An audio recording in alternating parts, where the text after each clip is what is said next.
Okay, another half of a season of The Walking Dead has come and gone. 11B is officially over, and I want to give kind of my thoughts, ideas, concerns, and everything else about The Walking Dead 11B. So here's my review. And of course, spoilers are ahead. If you have not watched it, come back at a later date and hear my thoughts. So we started off 11B with a pretty good episode. It's called No Other Way. A lot of action. Maggie guns down all of the Reapers except for Leah, and she gets shot in the shoulder. She, of course, survives, yada yada. But that was a pretty fun episode. We got to see pretty much Negan tell Maggie, I would have killed them all. You should too. So that was a fun little thing. And then episode 10 was like your average Walking Dead episode. That's when the time jump happened, when everyone's at the Commonwealth and we see people adapting to the new life there. It was interesting to see, but it wasn't blowing anyone's socks off, right? Now, Rogue Element, that is the Eugene-centric episode. And I personally have to say this is probably one of my least favorite episodes I've ever watched. I think it's honestly as bad as Swear. That episode, what was that, season 8 or season 8 of The Walking Dead. And don't get me wrong, I like Tara, but a whole episode based on her probably wasn't the best idea. Same thing for Eugene. I like Eugene, but a whole episode focused on him, not a smart move. It's like in season 8 when there was some very Eugene heavy episodes at like the Savior compound. Not the best, right? It wasn't too good. And again, not saying Josh McDermott was bad or anything like that. I just don't feel like the Eugene character is enough to carry one whole episode pretty much by himself. I know Princess was in it here and there, but you get what I'm saying. It wasn't the best. The lucky ones, we get more Commonwealth BS, and we get Maggie pretty much denying Lance Hornsby that she's not going to join the Commonwealth, and that of course makes him mad. More Walking Dead drama. Fairly good episode. We get the Warlords. We see Negan's back with his now wife who is pregnant. That was pretty interesting to see. We see some cool action in this one. We see Father Gabriel and Aaron out on a run, kinda, right? They were on a recruiting mission with the psychopath CIA agent guy or whatever, and it really was just all a big ploy to get the weapons back from the Commonwealth that Leah ended up stealing. I think they revealed that in the following episode, but it doesn't really matter. Pretty fun action, but relatively doesn't mean that much. All that it was pretty much setting up was that like Daryl, Maggie, Aaron, and Gabriel are going to be pretty much enemies of the Commonwealth here going forward because, well, they kill a lot of the Commonwealth soldiers. So that's very fun in of itself. The following episode, of course, picks up where Warlords left off. It's called The Rotten Core. You pretty much can just mush these two episodes together because they're very much connected. Some interesting stuff goes on. I believe that's the episode where Maggie's son pulls a gun on Negan and figures out that he was the one that killed Glenn. Interesting stuff, but I don't feel like that moment's really earned yet. I mean, we don't really know Herschel all that well, that the kid, right? I mean, I get it, but at the same time,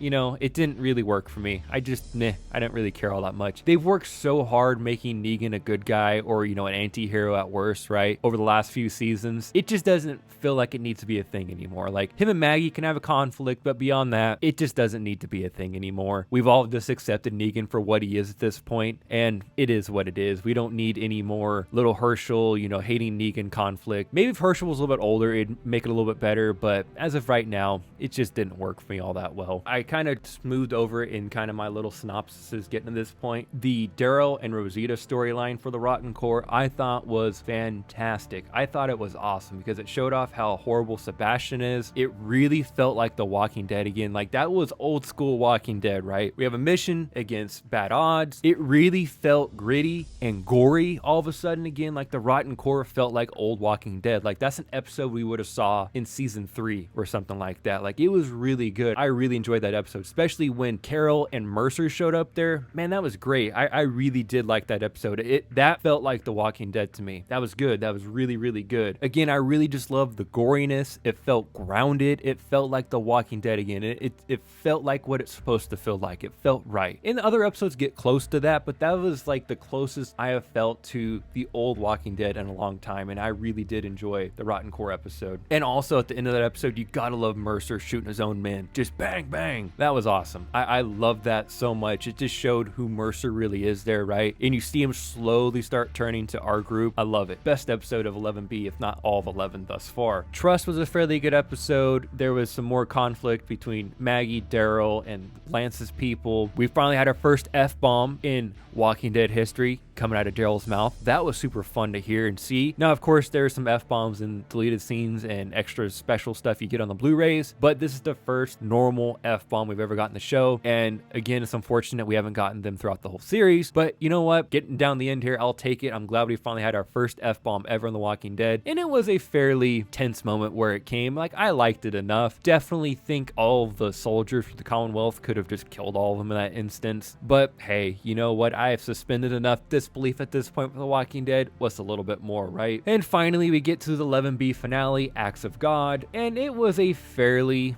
decent finale. I definitely like some of the story elements that they kind of set up. I'm glad Leah's finally put to bed. I was sick of that storyline. I did not give a rip what happened to that lady. It was just filler. I mean, we all know that at this point, the Reapers and Leah were just complete filler. So I'm glad that's really out of the way now. We don't have to worry about that. It's done. Daryl shot her in the head. Done and dusted. We're good. I will say, though, even though the finale of 11B wasn't too much, like there was some action, of course, but it really just wasn't all that exciting in my opinion. But it did set up a lot of interesting tidbits going forward. Again, of all of Maggie, Daryl, Aaron, and Father Gabriel are all pretty much criminals of the Commonwealth now. You know, they're all pretty much wanted at this point. I would assume once word gets back that they've murdered a ton of Commonwealth soldiers. So that'll be interesting how that plays forward. Negan's on their side. You know, how they going to use Negan's new group to infiltrate the Commonwealth and everything else like that. Also, the little short trailer that we saw, it looks like Maggie and Daryl try to break back into the Commonwealth to get their people and guns and everything like that, it looks like. So that'll be interesting how that plays out going forward. But there's really just not that much going on when it comes to characters. And when I say that, there's just not a lot of characters left. And I know we're getting down to the end, but you know, there's just not a lot on the line right now because we know certain characters are getting spin-offs. So that just leaves us with a handful of people that are really like, you're like, oh, maybe they're gonna go now. So it kind of takes away the suspense in some instances, but it is what it is. I enjoyed 11B for what it was. There's no doubting that The Walking Dead's heyday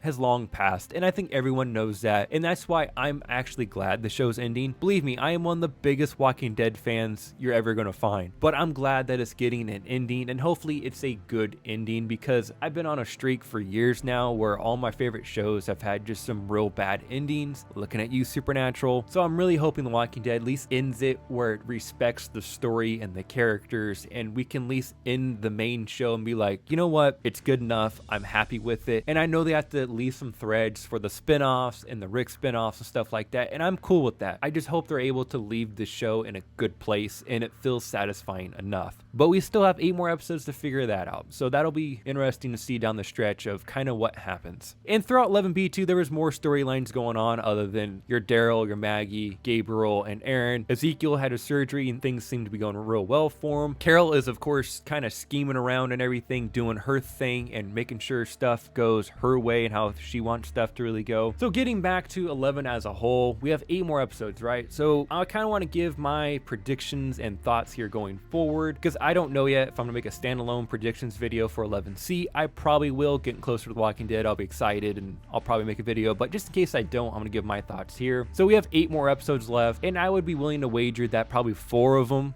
will push the story forward and the other 4 will be probably filler for the most part, because that's just kind of how it's going. This season is definitely bloated. It is. I don't think anyone would argue with that. It could have been done in 16 episodes and probably done a lot better, but that's a whole other argument for a whole other time, right? So I think 4 episodes will be action-packed, especially down the end here. Hopefully we get some Rick news. Not gonna hold my breath on that one, but you would think that they've been waiting this whole time to do it. They would eventually do it now. Like this is the time to do it. Another thing too, a little tangent, little sidebar here. Why don't they ever mention Rick? Like they never say his name. It's almost like the show doesn't have the rights to say Rick Grimes anymore. It is so taboo for them to say Rick, or even Michonne, or Glenn, or Abraham, or anyone. Why don't they ever say names? It's weird. It's so weird how they don't mention characters' names anymore for the last like 5 seasons. Back in the day when whoever would die, they'd be like, yeah, remember when, you know, Shane was around or Herschel was around? Like they would at least mention names. Now it's just like, I don't know. It's frustrating because there's been a lot of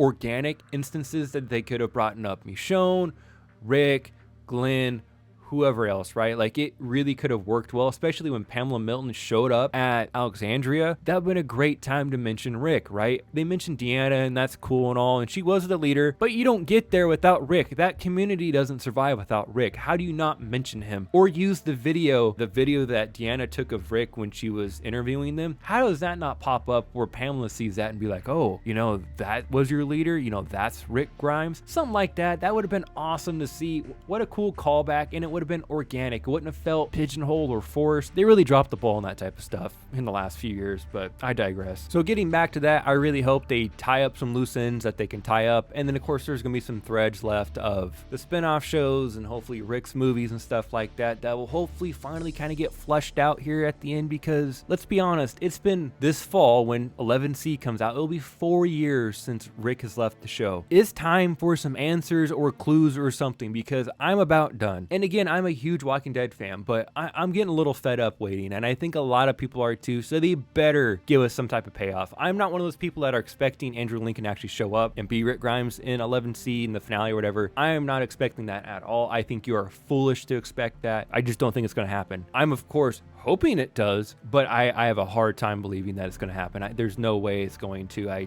don't think it will. I think there could be a slight possibility that Michonne shows up. I think that'd be really awesome to see her again. I think that'd be a good consolation prize of having no Rick. But with Michonne coming back, we have information about Rick or something like that. I think that could work in some way or another. I think that'd be cool. Another thing too I have to address that's kind of fresh in my mind, I've been seeing stuff float around on the internet, and I don't know if this is spoilers or not. So there's rumors that there's going to be a variant type of zombie here in 11C. First off, I really hope it is kind of a bait and switch, that they're doing this to maybe drum up hype or confuse viewers or get people looking right and really they're doing something left. But if that's the case, you have lost me completely. And I'm serious. Like, if they come out and have variant zombies all of a sudden, I'm done. I just am. That's so stupid. Like, I'll finish out the show, I will, but the rest of the stuff for The Walking Dead, I'm done. Like, I don't want to see it. I'm out on variant zombies. This world doesn't need that. The Walking Dead doesn't have variant zombies. This is stupid. Like, super fast ones or ones that can spew, you know, venom out of their mouth or something. Like, no, this is The Walking Dead. This show is about people and survival, and yes, of course, the zombies or walkers are a part of it, and it's a big part of it, but at the core of the show, it's about the group of people surviving, and the walkers are just a major obstacle they have to keep overcoming, right, throughout the show's run. We don't need fast World War Z zombies or zombies from like Call of Duty or whatever. We don't need that. That would just ruin it for me. It really would. I would not like that at all. I am a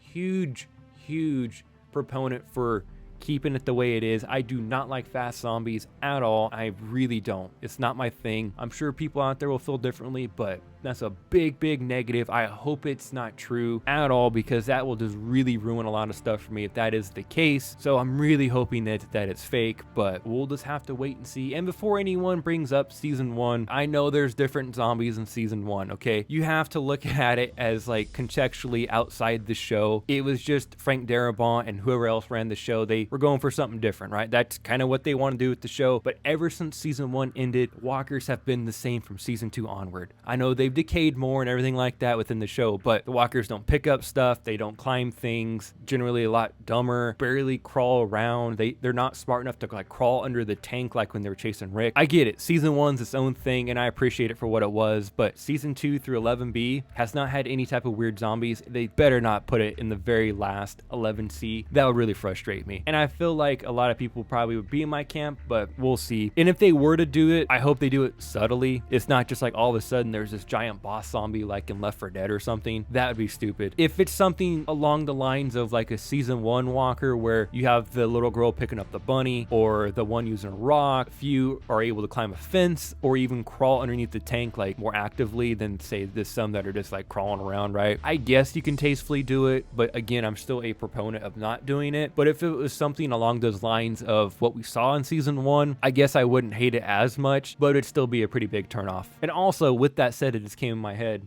I'm a potent, didn't know it. Maybe when people are talking about this online and stuff, they're like, oh, there's gonna be a variant zombies, you know, get ready, blah, blah, blah. I'm really hoping it's just a switch out of some sort, but maybe they come across a massive horde of fresh zombies, a freshly killed community or freshly wiped out community or something like that, where all the zombies they encounter for a little bit are fresh. So they're a lot quicker, they're more agile, they're a little bit more spunky, I guess you want to call them, compared to the ones that have been out in the world for years and years and years that are slower, less active, so on and so forth. So maybe it's something like that, and then I can be okay with it. You know, it's a little bit bait and switch, right? Cool, you know, we're gonna hype up this, that they're, you know, these mutant zombies, but really it's just like a wiped out community full of fresh zombies with people that were just killed or something like that. Okay.